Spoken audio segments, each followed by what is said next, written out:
और सही मायनों में एक ऐसा बाशिंदा बने, ऐसा इंसान बने जो वाकई ही एक दूसरे का हितैषी बन के जिए, सारे इंसानों को अपने परिवार का अंग मान के जिए, केवल तमाशे देखने वाला ना हो, केवल दूसरों की हंसी उड़ाने वाला ना हो, केवल दूसरे को लुक डाउन अपॉन ना हो, ऐसा दूसरे को नीचा देखने वाला ना हो, जो वाकई ही ऐसे फितरत रखने वाला हो, जो एक दूसरे से मेल जोल बढ़ाए, एक दूसरे के दुख सुख को बांटे।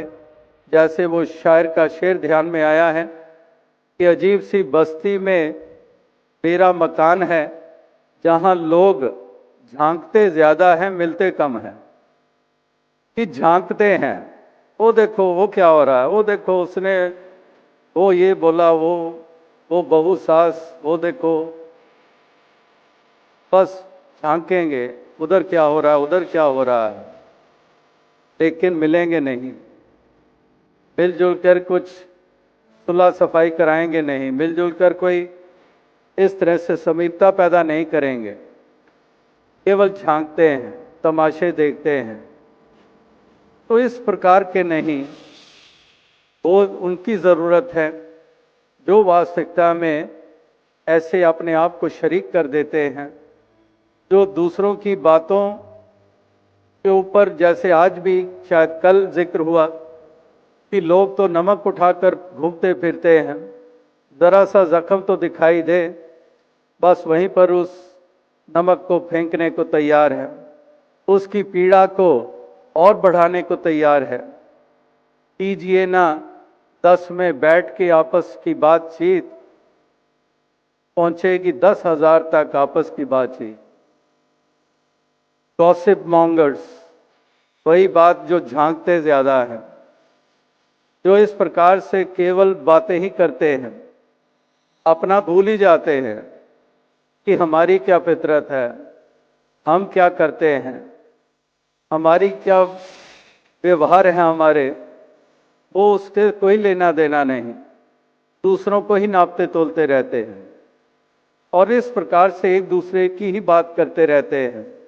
दूसरों पे ही कीचड़ उछालते रहते हैं। लेकिन वास्तविकता में महापुरुषों ने तो जो पाठ पढ़ाया है, वो यही पढ़ाया है कि आपस को ना सराहिए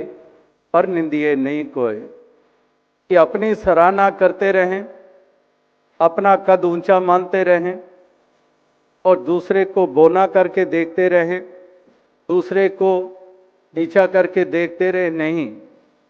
अपन को ना सराहिए, सेल्फ प्रेज जिसको कहते हैं, आपस को ना सराहिए पर निंदिए नहीं कोई, दूसरे की निंदा नहीं करनी और अपने आप की प्रेज नहीं करनी। जीवन अपना ऐसा बना लो कि दूसरे प्रेज करें, दूसरे तुम्हारा यश करें।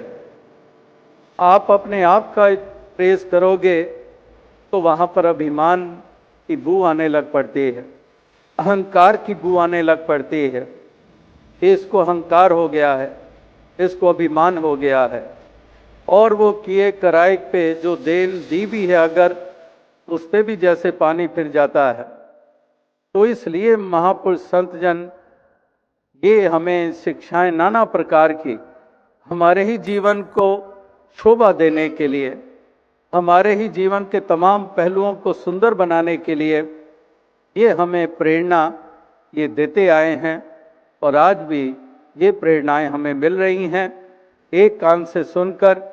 दूसरे कान से जो निकाल देते हैं वो कुछ भी हासिल नहीं करते। अगर कोई सुन के उसको जुबान से दोहरा देता है, कुछ हद तक वो पहले वाले से तो बेहतर है, लेकिन वो भी मुकम्मलता नहीं है। मुकम्मलता उसमें है जो सुनकर उसको जज्ब कर लेता है, उसको अपना लेता है, उसको धारण कर लेता है और फिर उसी प्रकार का ये जीवन जी लेता है। उसी की ही महत्ता ये हुआ करती है। उदास और अधिक शब्दों का सहारा ना लेता हुआ इन्हीं शब्दों से आपसे इजाज़त चाहेगा। यही अरदास, यही प्रार्थना करेगा कि दातार कृपा करे सभी को ऐसा सहज जीवन प्रदान करे।